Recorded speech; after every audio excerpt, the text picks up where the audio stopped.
Hi, everyone, and welcome back to the Always Believer. We're here another beautiful Wednesday with another Go to Fly story. And this story, this woman in front of me, oh my goodness gracious.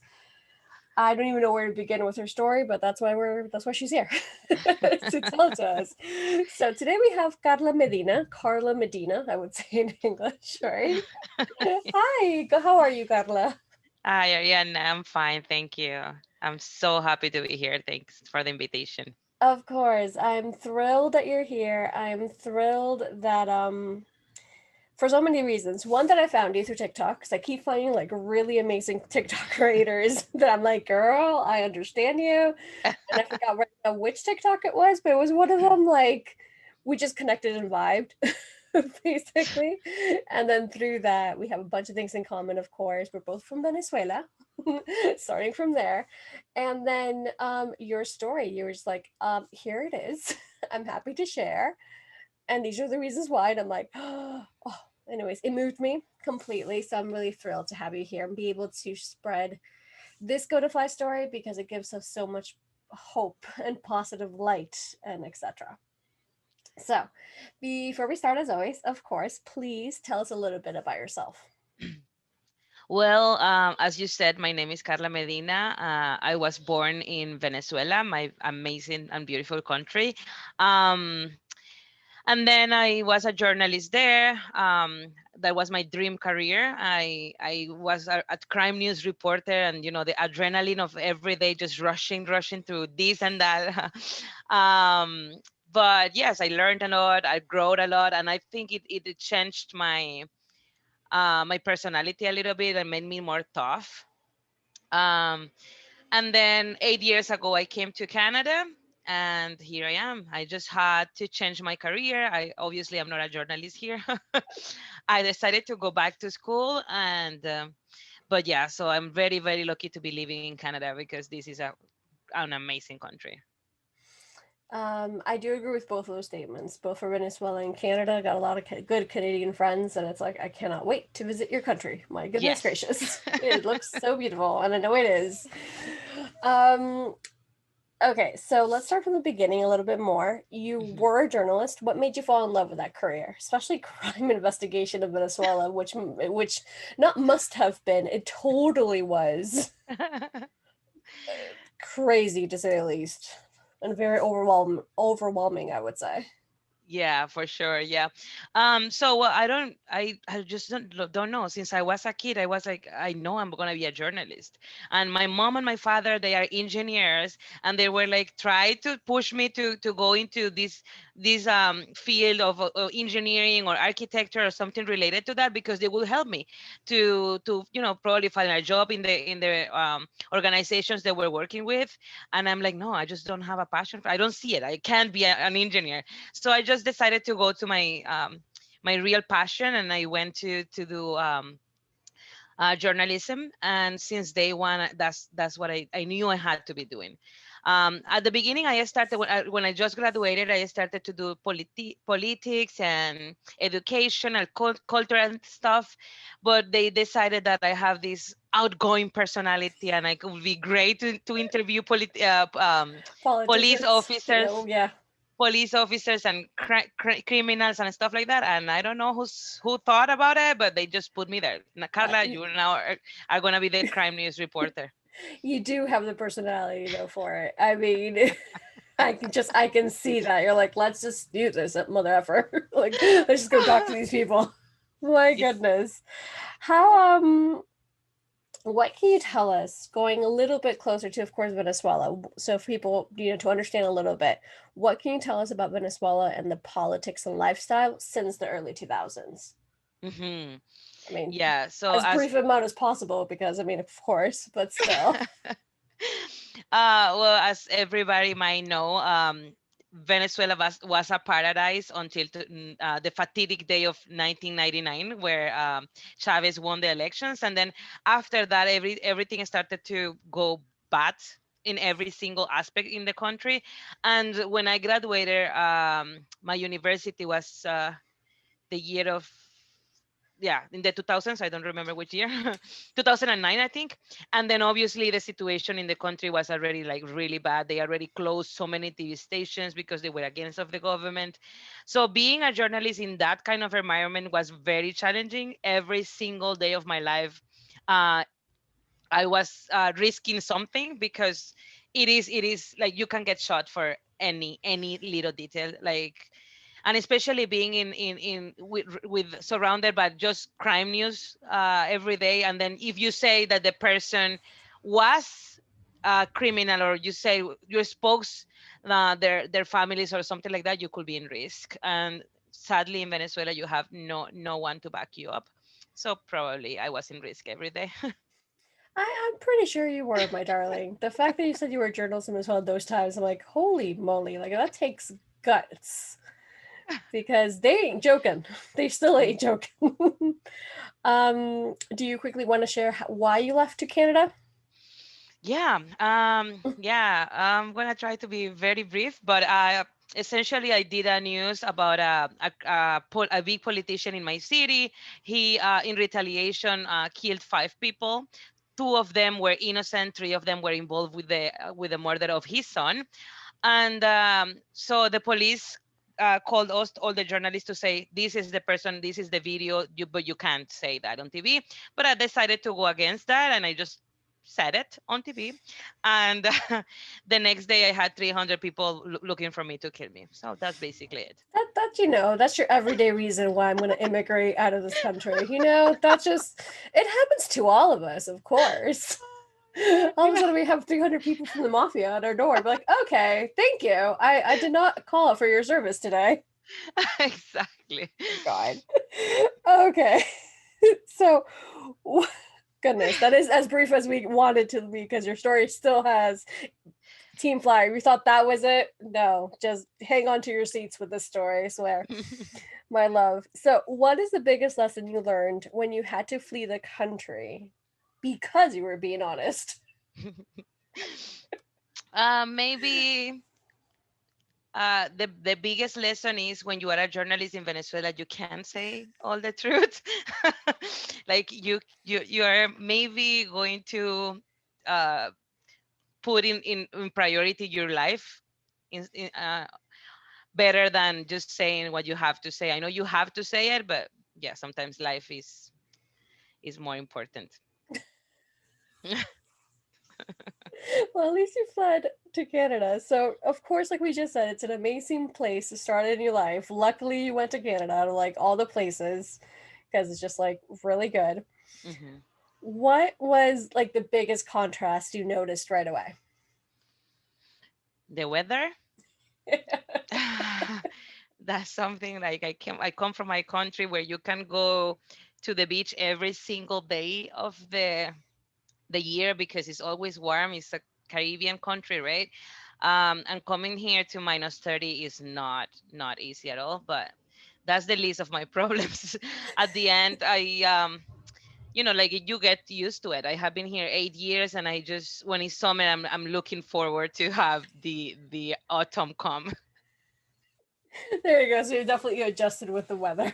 Yeah, I yeah. love that's your biggest thing, and like you said, it's the least of your worries by now, of course. Yes, So, are we ready to continue to like the next part of your story? yes. So Ready. you met someone, Hmm. and along came two little ones. But tell us a little bit about that relationship. Yeah, so when was almost coming to Canada, I was still in Venezuela, and I decided to open a profile to learn English and practice my English and all that. And there is where I found this guy, and we started talking every day, just as a way to practice. He was from Brazil, and we were practice our English together, and it was wonderful. But then after that, it turned into a friendship, and then after that into phone calls and all that, and it progressed until we fell in love. um, After that, I came to live in Canada. Obviously, the relationship was like almost impossible. We just decided to continue and just don't like break up for the moment. But then he was like really willing to come. He came to Canada. We met. I then went to spend 2 weeks in Rio de Janeiro. It was so amazing. Like it was like a honeymoon. And then after that, we were together ever since. He came to live in Canada with me, and we had two amazing babies together, two girls, and it was very, very powerful and beautiful for 4 years only. Only. Only. Exactly. Only. So, so once again, you go into Canada without knowing anybody, basically, and you're just like, let me just do this. You thought it was the best place to go. Once again, we all know how good Canada is, and you were talking to him this whole time. Beautiful 4 year relationship, two baby girls, etc. What was that change until those 4 years, like you said? As soon as I had my first girl, I was here in this country, so it's a huge impact being a single like sorry, being a new mother. I had no help. And it was a C-section, so I was like, with my surgery, and he was working. I understand he was working very, very like 10 hours a day, 12 hours a day to provide for us. So I was literally at home all day with a newborn, trying to adapt to a baby crying every 2 hours, not knowing why. It is a lot of adjustments, and for he didn't take it very well in the terms that he thought I was abandoning him. I was paying too much attention for the baby. He felt like I changed because I was a mother, and obviously I changed. But he really didn't take the change as understandably as I would like, and he started abusing the alcohol. So he was a heavy drinker where he never was before. And he started just drinking every single day. He was drunk every day, and it turned into violence. And at the beginning was only screams and stuff like that, but obviously it progressed until physical abuse. And I recently just found out that I was pregnant with my second baby. And when I was pregnant with her, I found also infidelity. And when I confront him about that, he just became really, really, really, really violent, and I almost lost my life once again. Once again, uh, because yes. once isn't enough, apparently. Yeah. We Exactly. can laugh about it now, folks. It's been 4 years, but holy moly. You almost lost your life again, my love. Uh-huh. Yeah. See, yeah. So he was very abusive. He decided to choke me, and I didn't want to scream. I didn't want to. My other daughter, my baby was 1 year old. I didn't want my other daughter to see that he was sitting on top of my belly. I was pregnant, so it was a lot of things had just happening. But at the end, I just had to scream for help. And the police came, and I just left my house, and I went to live in a shelter with a 1 year old, 4 months pregnant, and with a bag of clothes in my hands. That was it. That was it. So, once again, like I said at the beginning, thank you so much for sharing this story. I feel like any story we share here with Always Believer, Team Flyer, with all of us and Go to Fly, they all come from different backgrounds and shades and colors, but all with that lighting message of we're not alone. And I also had my fair share of abusive relationships and alcoholism in the family and like friends and stuff like that who have been very alcoholic and very violent. So I feel like the more we talk about it, the more we normalize it, the conversation, not the actual act, of course, but of saying, hey, you're not alone, there's a way out. Like, just like, it's gonna be okay because we're gonna continue telling your story, of course. But that was like a key moment because I can't fathom the idea of like someone like, oh, you're taking care of the baby more than me. It's like, well, dude, like it's a human being who is defenseless and it's my kid. Like, of course, motherhood or, parenthood's going to change you, but like there has to be some sort of understanding along the way. And for him to get from point A to point B in such a quick amount of time, from what it sounds like, is insane. Um, so at that moment, that was it for you. Like that was your final, of course, because I mean, if you didn't scream, then who knows? The police came, like you said, and what happened next? You said a shelter. You left everything as well. That's right. I totally forgot that part. You left literally everything. Literally, I left everything. I lost my birth certificate. I left my, I lost my university degree, everything. Like very important documentation. That's why I'm was more scared of, but I lost everything. I didn't care about all the material stuff like TVs and like that's later can you can get it back, but the most important things that I brought from Venezuela, my those kind of stuff, lastly, I just lost it. But I also wanted to say that for anybody that is listening to us and they are going through something similar in terms of any kind of abuse, it can be physical, it can be financial, it can be mental, it can be any kind of abuse.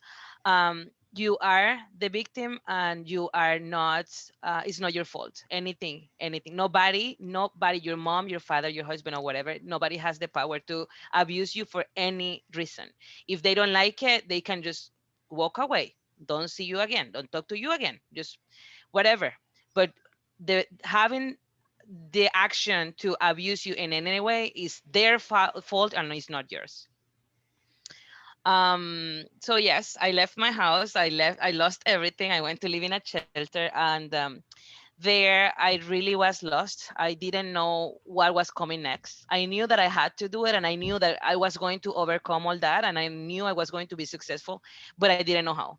But I just have this passion inside of me, and the love of my kids maybe, that make me just strive and just look for the best. And there, when I was living there, I found a program that would help single mothers to get housed and to get education and to go back to school, and then finally be placed in a good internship to later develop that as a employment. So yeah, I just applied to that program and I was pregnant. They didn't accept me at the beginning because they said, Carla, you are hugely pregnant. I don't think you can right now like sign to a commitment of 2 years of university. But as soon as you have your baby, you are welcome to just take 6 months at least, take care of your baby, and then you come back. And but I decided to take my baby, to have my baby. Yeah, exactly. I did have my baby in the hospital with another C-section, and the same day after the anesthetic was gone, I called the program. And I'm like, I am perfect. The baby is perfect, and I'm gonna go back to the program. So they accepted me, obviously. Um, yeah, so they accept me in the program, and here I am 4 years later, and my story has completely changed from 1 to 100. Exactly. So it's just it's one of those stories that you think it got like it keeps getting worse and worse, but at the same time your constant um inner message is like, there's something better out there. And if you know me, it's literally written in my bio and my page. Like I always said that, hence the name the always believer, or always believe. Like I always know something better. I don't know what it is or how it is. I'm gonna get out of this situation and keep pushing forward. So the fact that literally in every little bit that you're doing, you're telling me the story, there's a smile from ear to ear. And you see your, which we'll talk about, your social media in a little bit, you see it, and I've met you, it's kind of like, oh my God, you're just like pure spark and love and like so funny. So congratulations, you always obviously had it in you, obviously. Um, Going back to really quickly that night, so like when you left everything, of course, and just had your baby girl and you were still pregnant, how did that make you feel? I was very scared because, as I said, it was months of abuse, and mentally he told me that like I was weak, I will not like the government was going to take my kids away from me because I didn't have any income. So I had a lot of things going on, and especially like putting myself or my kids in risk that I will lose them, that will be my end of my life. So I obviously was very scared of that. And before leaving, I was researching a lot of information. I joined a mom's group on Facebook, and I asked here in Toronto, is it true that I'm going to lose my kids, the custody, if I leave the country, and they are going to be placed in a random home? And they're like, oh my God, no, that doesn't happen. No, no, no. And then thanks to them, They gave me a lot of information. One of them decided to come. She was the one that picked me up and called the shelter and drove me there.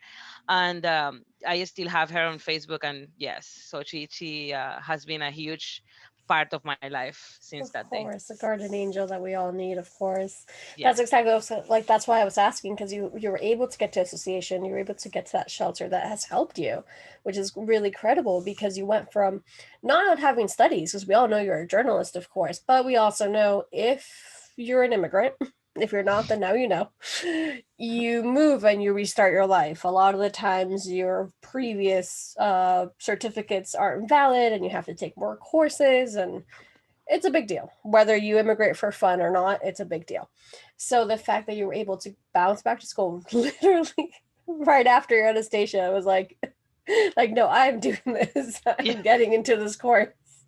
It's like I'll be fine.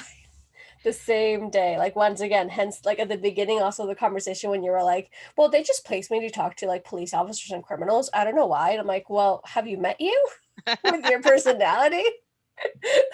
Girl, and that's your area is like me as well, so it makes a lot of sense in my mind. I'm like, yep, I would, yeah. So, oh my gosh. So going back to school, um how has what was your journey like from that moment, baby girl number two is born, you're like, I'm gonna go full force to school. How has the journey been? Honestly, Ariana, I think I've been the most happy that I've been ever. Aww. Yeah, it's been just an incredible journey of an amazing resources that come to me thanks to this program. The amount of help and the love from everybody around you is incredible. And thanks to, I don't know, just the opportunities just keep coming and coming and coming, Ariana. And I feel like really, really, really blessed. And honestly, as you said, right now I can smile until for everything that happened to me, and I'm thankful for that because if he didn't, if he was not abusive, maybe I was still with him, and I was still stuck at home, being a single. How do you say A that? stay-at-home mom. Yeah, yeah, exactly, stay at home mom. And being probably unhappy, trying to think that that's the solution, or that's what should I do because I'm an immigrant, I have no option. But I am currently I went to school 2 years, I did IT. That's another question that I asked my counselor when I came to the program. I was like, what is the career that is best paid right now? And she's like, well, there is IT, but that's going to be too hard for you. Then you can do something similar that is business. And I was like, no, I'm doing IT. She's like, Carla, you had a newborn. I was like, I'm doing IT. And they really, really, really advised me to go against going in IT, but I just did it. And I graduated with honors. I graduated one semester before I should have, and yeah, and it's incredible. It was not easy, Ariana. I was in the middle of the class, breast pumping, trying to hide it from the teacher, that from the professor, and just having my milk bottles there, hanging there to bring it to the daycare. But it's been, I really thought if I my so the my oldest kid was 2 and the baby was newborn. So I thought if I don't do it now, when they grow older, they are gonna regret it more. They're gonna miss me more and stuff. So I decided to do when they were very, very small. And right now I am able to, like, I have a great, amazing job, an amazing career, and I am able to work from home. So now that they are bigger, they are 5 and 3, I am able to be with them more. And they are. I congratulate you so much. Remember when you told me the story the first time, you left me speechless. And I'm like, oh, okay, now I have to interview you. So let me try to find words. But it's so, so utterly incredible what humans can do, of course, but what women can do. And when you know you really want something, like there's no stopping us. There really isn't. Like the fact that it was honors in a semester before, and you're like, no, I want IT. I'm going to be in IT. I'm going to get the best paying job. I'm going to do it. Okay. Period. Thank you for your concern, but I'm good. You know? Exactly. And what you said before, there's so many parts of your story, I swear, that I freaking love. And I mean that in the nicest way possible, obviously, because there's like lessons behind this. So I was like, that could sound mean, but no, like in the nicest way possible, because you have the same takeaways as my story. Like I was also, for example, sexually abused, which once again I'm very open about. It happened when I was younger, all the way till I was a teenager. It's on my bio. It's something that I've done like a lot of chatless, a lot of like talks and conferences, both in Spain and here in the States. And not only that, but like alcoholism and leaving my house when I was 17 and running away from a really bad situation, much like yours, twice in my life when I was 9 and when I was 14. And again, at 17. So I'm assuming three times. And then anything else that came after that, of course.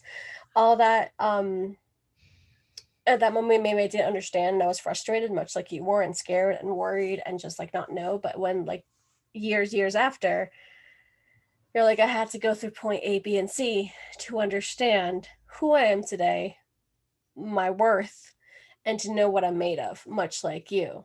Because you went from a really bad situation in Venezuela. I mean, you had a really good life there, but because of what you did, which was be honest, literally, all that happened, you were the first 4 years kind of stuck in that imma, something, not immigration, immigrant. There we go. Sorry. I just, like I said, you leave me without words, and then it's like, okay, Diana, come back, please. Um, Immigrant. Goodness gracious, Diana. Anyways, um, you were stuck in the immigrant train of mind. Just because I'm an immigrant, I can't do much more. Just because I have no one, I can just be a stay-at-home mom. And if you're a stay-at-home mom because you want to be, congratulations.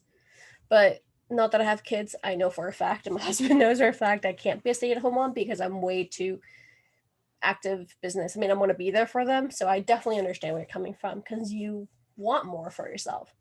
Yeah. And last and definitely not least, in this little speech of mine, the example that you've given your daughters, even if they don't know yet, they've seen stuff. They've seen you. I know they've seen you. But even though they don't know the whole picture yet, and in the future, well, when they're mature enough, I'm sure you'll let them know. It's just an amazing example to set for like youth for our future in this world. So I congratulate you, and I'm sure everyone who knows you as well. Because my Yeah. gosh, and I'm Thank so you. happy you're so happy. It's Yeah, just I it am. makes me so thrilled to like see that beautiful smile on your face. Thank you. Yeah, I feel like I don't want to be sound ignorant, but I feel like the Latin culture has taught us. Not, I don't mean my mom or my father, but the Latin culture has taught us to just be a submissive wife. And just you need to like you a divorced woman is a is something ugly, and being a single mother is something ugly. It's a stigma for society, and you always have, I don't know in other cultures, but as a Latin, you feel you have failed in life if you get divorced or separated. And that was something that is was heavy for me to carry until I realized that for my kids that's something that I cannot pass to them. So you need to stay in an abusive situation in any kind of relationship for because you are gonna be a failure if you leave. No. No, no, no. That was my main power to get out of that situation. I want them to, if they are married or in a relation, in any kind of relationship, even with their bosses, with whomever it is, you set boundaries. You set boundaries and you said, this is the point until I allow you to go. If you go further, that was it. And I want them to grow like that, and also understand that they are enough to do anything they want. Not only my kids, but any person that is listening to this, you are enough. Whatever you want to do, you want to go back to school, you want to learn a new language, you want to travel around the world, you want to just literally lay down in your bed doing nothing and eating in your bed, just do it. You are enough, and nobody can tell you nothing about it. Just do it. Just yes, yes, yes, yes, and yes. My goodness gracious, yes. Like I said, the example that you're setting and that you know, and that like that was probably your part of your life purpose. because like you said, it is a big stigma. That's another reason why, if you haven't know people, now you know again, because I always put it in as many episodes as I can. I have my other podcast, the Latina podcast, and we talk about that. We talk to various Latinas. We're doing a lot behind the scenes right now, I know, but you have a bunch of episodes to listen to. But point being, a lot of those like things are swept under the rug, and a lot of what happens in Latinx society. And that's why I also try to bring a lot of Latinas on this show, and as much as I can, or Afro Latinas or Afro Americans or people with different backgrounds. So not only do we become more open minded, of course, but we understand that we can break barriers, because there's no way that we can still be who we were in like in the 80s or 90s, or submissive. Like, not anymore. It's 2021 right now. It does not fly with us. And if you can do it, anyone can do it without a doubt. Yes. So, you have achieved a lot in these past 4 years. How do you feel? Apart from the happiest you've ever been, like, what is something that you want to say from like how you feel at this moment, actually?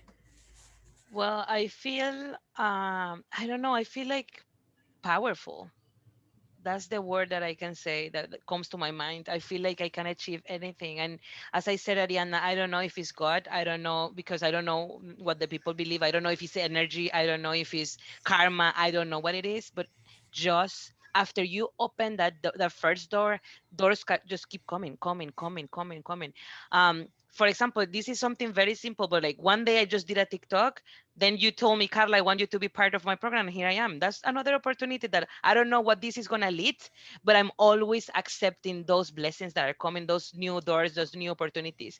Um, and I feel like, honestly, Ariana, I feel like I am capable of anything. And I never felt like that before. Right now, I feel like, honestly, like I feel like I winning the lottery or something like that, because I'm like I have so much good luck that anything I do, it just goes and it goes amazing. So yeah, it's just an amazing feeling. It is absolutely outstanding, because once you start to love yourself, I think the moment that you left that relationship, you really were like, not only am I doing this for my babies, of course, but for myself. Because you could have continued. We know many, many, many couples who have continued. But that moment you chose Carla and your kids, once again, of course. Yeah. And that's the moment in that 4 years ago that it turned around for you, because ever since then, like you said, you opened that first door and everything else. Because you've told me offline, like not recording, of course, like all the freaking amazing projects that you're doing and those opportunities. And we'll talk about TikTok a little. That's my next question. But the fact that like you're open to those blessings and you're thankful for what you have, and you, like I said earlier with my story, if I didn't go through what I went through, I wouldn't have known who I was. Like, Yes. you would have met me maybe as a teenager, apart from really lost and confused and what the f in my life. I was always somebody else. I was always adapting to somebody else's need, either my boyfriends or girlfriends or whatever. And you snap out of it once you learn how to love yourself, and that's exactly what you did. And that's just like the best gift. That is winning the lottery. That is. Oh my god, I'm so happy for you. I can't wait to hug you, I swear. Like, I love celebrating other people's wins, because why not? To be honest, like, it's so nice to cheer people on, and that you know that you're like so deserving. Thank you. So, Mhm. you're welcome, my love. TikTok. When did you start? Why did you start? Oh my goodness gracious, you are so freaking funny. So everything started when my sister came to live in Canada too. Thanks God, she came in 2019, in the last months of 2019, so almost before the pandemic. And since she came, we started just doing lives on Instagram, for friends and family and stuff, and it escalated really quick. I knew I was funny all the time, You but I are. did. But I didn't know that people would love it, and the crazy amount of people that reach out to us, and, oh, I see you from here, I see you from this country, just please continue and stuff like that. It was just silly stuff like cooking and everyday stuff. And so it led me to open a TikTok account. And just do very silly stuff, very silly videos, because at the beginning you really don't know what is going on. You don't know how to integrate your personality and your stuff. But then I one day I did a video when I was rolling down on the floor. That was the famous video. I was trying to do something on the floor. I couldn't because my belly didn't allow me to roll completely. And I just did it. I put my phone there to charge. I went to sleep. When I woke up, I had like 3 million views and I don't know how many comments and likes. And from that, it just went like, I was like, at the beginning, to be honest, I was very ashamed of my accent. Thank God in Canada they are very accepting. Nobody has never told me anything rude, like nothing. But I was ashamed because I know I have an accent, but I can't, improve it. I don't know why. I have been living here for 8 years, and this is the way I speak, right? And so I did that video, and I was like, I just didn't want to be famous, I guess, like being seen because of my accent. And then my accent was the primary reason for everybody to text me and, give me support. Like, oh my God, you sound like Sofia Vergara. Your accent is the best. I wish I had an accent. And after that, I'm not ashamed anymore. So I just go there and say whatever it is. And the support has been incredible. First of all, I think there should never be a shame of any kind of accent because at least you know another language, at least you're trying another language, and that says a lot about a person, without a doubt. That's number one. Number two, you do sound like Sofia Vergara.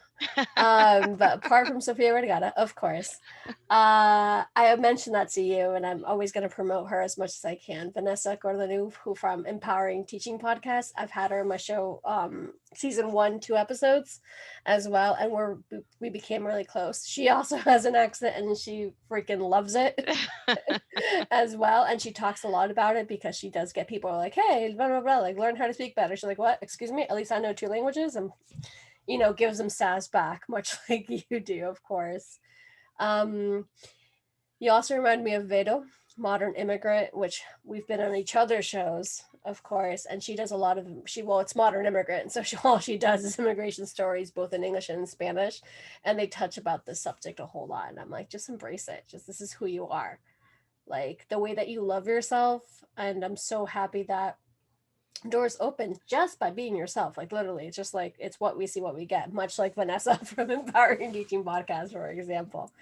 I love it so much. Where's it taking you? Where's TikTok taking you? 'Cause that's like your creative side, of course, which you very, very much are. Yeah. So it's been TikTok has been amazing. It's been my place to just rant or just have fun. I just go there to just to have fun. But thanks to TikTok, somebody in agency of marketing posted a video there, and I texted them. They saw my and I applied for this job, and I got offered a second job as a um, marketing digital marketing agent. I did the casting and I got accepted, so I now have a second job.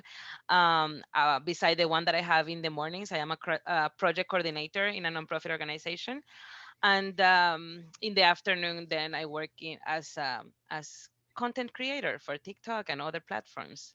Thanks to that amazing channel that I have, and to be honest with you, there are people that have asked me, how do you deal with bad comments? And I always say, I have, let's suppose, me as 1,000 comments, one of them is negative. So you have two options. First, ignore it because there are so few that they are so irrelevant. Like sometimes I don't even care, and sometimes I just take it as no, I don't take it personally, but I take it I respond in a way, in a funny way, because I also feel like it is giving me more views, right? It's giving me more likes. So thank you for your bad comment. Exactly, because that's what they don't understand, and they'll never understand. It's like the fact that you commented and liked and viewed is actually helping me. But hey, thank you. Yeah, Thank exactly. you, my love. Thank you. Exactly. I mean, I love your take on that. I've seen some of your TikToks as well, much like I keep saying Vanessa's, because it's like that kind of comment and like content, better said, but like when you talk back to them, but in a sassy way, like in a cool sassy way, it's like, oh, thank you, you know what I mean? It's like, thank you for listening to me today, have a nice day, kind of deal. And that's just the best way to go, because once again, it starts with that self-love. That's actually one of my next questions, to be honest. It is, how do you self-love and self-care, like every day? Um, so before the all this crazy situation of the lockdown that we have right now in Toronto because we're prisoners, but before that, I was like very invested on myself. I understood that I don't need to feel any kind of guilt in spending money in my clothes, in my shoes, in my makeup, going to the gym, going to the salon, because I work very hard for it. So You have two jobs that are really amazing, apart from apart from being a single mother. But like, yes, you definitely you definitely work hard for it. yeah, yeah. I don't know why. I don't know if all the mothers feel the same way, but I always felt like, oh, I have $100. Why would I spend in a dress for me if I can buy toys for them or diapers or whatever it is? But going through this process made me just take out from me that guilt. And I right now, if I like it, I get it for me, because that's something that I'm passing on to them, and not only to my kids but to everybody outside. I feel like the way I feel about myself, the way I love about myself is really visible, and that's what I transmit. And that's something that the next person that is come to my life, it can be boyfriend, friend, girlfriend, whatever it is, they are gonna know my worth because I that's what I express, and I don't say it. That's what I show because I that's And what that's that's the the best, because actions speak louder than the words. exactly. And once again, like the reason why I was like, come on my show, please. Like, not only because, first of all, I didn't know your story. I just want to talk more about like the spark, the TikTok, the being an immigrant. I don't want you to tell me your story. And I'm like, oh my God, this is even better. Because look at you now. You're freaking glowing. Because self love. Yes. So, what about now during lockdown pandemic times that we're still in? So during lockdown, I need to be honest, I have gained like so much weight, like my clothes don't fit anymore, my pants, but that's something that I acknowledge, I accept, and I understand that it's part of a process. Everybody is trying to do their best in the middle of this crazy situation, and so I have decided that this is not going to be my reality forever. That's something that I am working on, and yes, I have big plans for that. It's going to change soon. Yay! Oh my goodness, I'm so excited for you. I know that we're wrapping up, of course. Um, my next question is, Thank you. so is where do you see yourself in the future? Hi, Ariana. I wish I could answer that question with something concrete, but I can't because I have so many dreams, so many goals in life, and but I really, really, really feel that my only path, I don't see any other. I don't see any other. I only see that it's just success. It's just happiness because that's something that I'm gonna be always looking for, and that's my main goal: being happy, being successful, being able to travel, and that's it. And everything else that comes with it is amazing. All the opportunities that are going to come in the middle of that, I'm just going to take each one of them. I adore that answer completely, because Okay, I'm sorry. it's Somebody wants to say hi. She's not going to stay quiet until she says hi. Okay, so I say hi. Hi, What hi is your baby name? girl. Larissa. Hola Larisa. I want to share my Minnie Mouse. All right, go show me your Minnie Mouse. I know we were having that mini conversation with your 5 year old on your lap, and we are trying not to laugh. We're like, okay, baby girl. Oh my gosh, adorable. She'll come back and show us her mini. Okay. Um, oh my gosh, he's adorable. Oh, it's a little plushy Thank mini. you. Oh, I have tons of Disney stuffed animals. We'll talk about it right after we finish recording. That's at the Okay. Disney store. Okay. Which is the best. I went there for my birthday to the Disney store. I'm that person. I'm literally that person. But anyways, I love that so much. See, literally with you, it's what you see, what you get, much like it is with me. So I was like, let's do this. I loved your answer for the future. I love that it's like so refreshing. It's a message that I feel like everyone needs to hear, and it's something that like I know I'm going to come back to this interview a whole bunch of times in this moment in life because it's so powerful. The energy and the vibe and the love you give. Like just wow. Um so the last two questions before the typical questions that I always ask, but those are really quick, is how do you celebrate yourself? Um, I guess I like dancing a lot. I like singing, even though I do it horribly. But that's my like every weekend I get to get time for myself. I try to go out to right now because of the lockdown, right? So I go to a park, I go to walks, I go to, but before this, I just, as I said, I don't hold myself anymore to do whatever I want. So I go on trips, I go on road trips, I go um, to countries that I want to go. I want to invest on my makeup in my salon. So I just take care of myself too. Exactly, every single day. I love it. Yeah. Once more, why did you want to share your story from beginning to end? Um, my main message that I always like to pass along is that if you are in abusive situation, if you are a man, a woman, a kid, anybody, you don't need to stay. Um, I was an immigrant. I didn't have family. I didn't have friends. I didn't speak the language. I didn't have anybody that could tell me, Carla, what to do, or you should do this and do that. And I was in a situation that I was very vulnerable. I was pregnant and I had a 1 year old. So if I did it, anyone can do it. Just reach for help. Call anyone, your neighbor. Put it on a Facebook group with completely strangers like I did. Call anybody. Call the police. Call nobody. But you don't need to stay because one day can be too late. So just don't accept. I know that when you are in the middle of something like that, you don't see an exit. You don't see a way to get out, and you sometimes don't know how to set boundaries because those have being already broken. But yes, you can do it, and just do it for you, mainly do it for your kids, do it for your family, for because even when sometimes you think nobody likes you, nobody loves you, you have nobody in life, like you are not important, you are for anyone. Even if it's for yourself, you need to love yourself first, and you need to put yourself in the first priority first, and then other people. So value yourself enough to get out of those situations. Do not accept any kind of abuse, any kind of mistreatment, any kind of bad words said to you, because that's how everything started. And then it continues growing until the point of no return.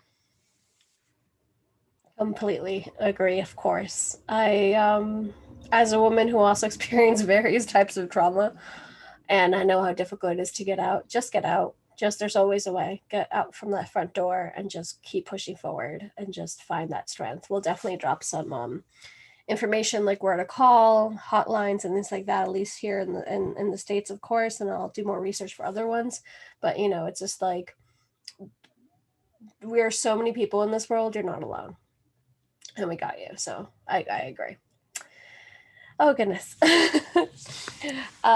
So to wrap it up officially, the same questions I asked everybody. And before I asked you, I must remind people as well, we have you twice on the show. We have you today, both like the episode comes out, of course, both in English and in Spanish. So for anyone who's listening and who only knows, people who only speak Spanish, for example, whatever, we can also listen to your story in Spanish, which I'm very grateful that you took your time of your very busy schedule to record both in Spanish and English, because it's very important to me to spread this message in as many languages as possible, but I'm starting with Spanish and English, of course. And so, yeah, so please share to literally anyone you can think of this episode, of course, in English, but also in Spanish if you feel the need to be called so to, or just for yourself. We're here. All right. So 3 questions. Number 1, 3 adjectives to describe you. funny, energetic, and a badass. You won. That's ganado. You won. Completely and utterly correct. Badass. I love. Yes. Oh, I think all Team Flyers like just clapping their hands and I'm like, yes, Carla, yes, we're right there with you, Carla. You're a freaking badass. I love it. Oh my god. Okay, next. What are you thankful for? Uh, Everything, all the opportunities. I'm thankful for this country. I'm thankful for my kids, obviously, and for everything. All these new opportunities that are coming my way. I just can't be thankful enough. And where can we find you? TikTok, Instagram, Facebook, anywhere. Just shoot me a message, and I'm gonna be happy to respond to anyone. I'm nice. If you have gotten anything about this podcast episode, that she's nice. I would feel like no, kind of you're a badass, but yes, you're nice as well. Yes, yes. You know? But yeah, definitely, as always, we'll tag you down below at Karla Medina. But yeah, TikTok is just go enjoy her TikToks, please. Just have fun. Just comment and like and just follow, please. So yeah, thank you very much for being here with us today, both in English and in Spanish, of course. It's such a pleasure to be able to share your story, to be able to see your glow, and to have you in my life. Period. Like Thank the you whole so thing. much, Ariana. This has been a great experience, and I am very, very happy to be here in English. And I promise the Spanish version is going to be more understandable. Well, I mean, it is your first language, plus you got like the sass part of it because I mean, it comes out more, of course. Yes. And hey, if you are bilingual, then listen to the story in English and Spanish because we are different people in different languages, I swear. Being also Yes. bilingual, I'm just a whole different, we're ourselves, but like it's a whole different vibe, I feel like. Yeah. Anyways, as for the rest of us here at Team Flyer, the always believer, of course. See you next Wednesday. Well, Motivational Mondays, of course, every Monday, but next Wednesday for another Go to Fly story. Thank you very much for being with us. Remember to follow and comment and share and like and just be who you are, be proud. You are worthy. You are enough. And thank you very much for listening. Bye.